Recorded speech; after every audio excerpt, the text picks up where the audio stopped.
Hey folks, I'm Tori. Welcome to Bass Strategy. Today I want to talk to you about how to fish a tube. A tube is a really great way to catch bass. It's a finesse tactic. A lot of people think they can only use them for smallmouth bass, but they really also work for largemouth bass as well.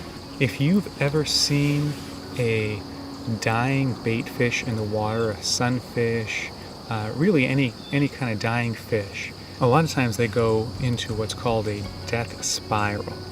So they're right at the edge of death and they don't have enough energy to keep themselves swimming in the water column, and they slowly spiral downwards toward the bottom of the lake. And that's what a tube does when it falls. So it mimics that really well. So when I fish a tube, I like to use it on a spinning rod. I use light line Flourocarbon, and I'm going to cast it out and I let it slowly spiral to the bottom. Oh, there's one right there, small one. But it just goes to show how effective a tube can be. Real little guy. Ooh.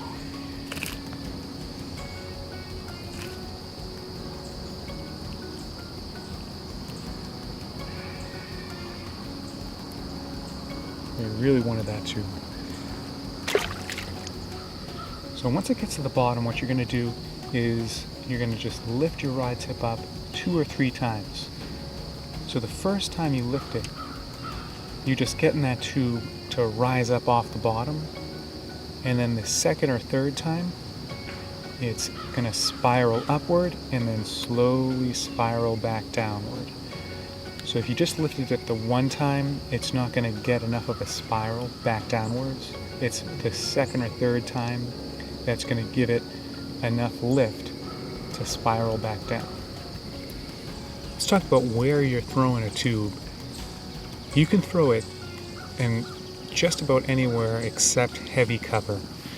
Because you got this exposed hook, it's not good for throwing into the cover. It is good for throwing on the edges.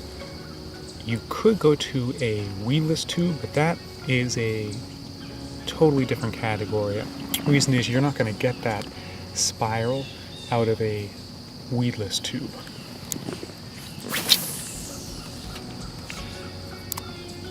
The key to fishing with a tube is really just to be patient with it and just know that you've got the action you need to catch the fish, and when the bite's tough, it might take some patience to catch them, but you can get them on a tube. Here we go.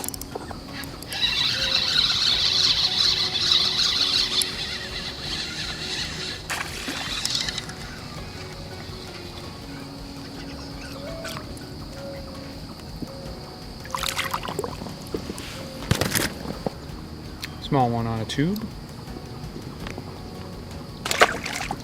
Now, you want a nice slow fall, so the lighter the weight you can get, the better. Obviously, the deeper the water you fish, maybe you want to go up a little bit in size of the weight, but you want to throw as light of a weight as you can get away with. If you have the patience, that nice, long, slow, spiraling fall over in deeper water can be deadly. So the type of spiral that you get out of a tube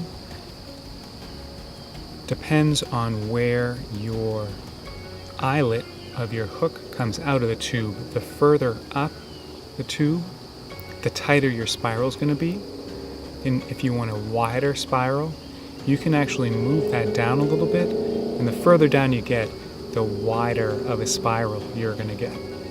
Alright guys, I hope this helps you out with your tube fishing.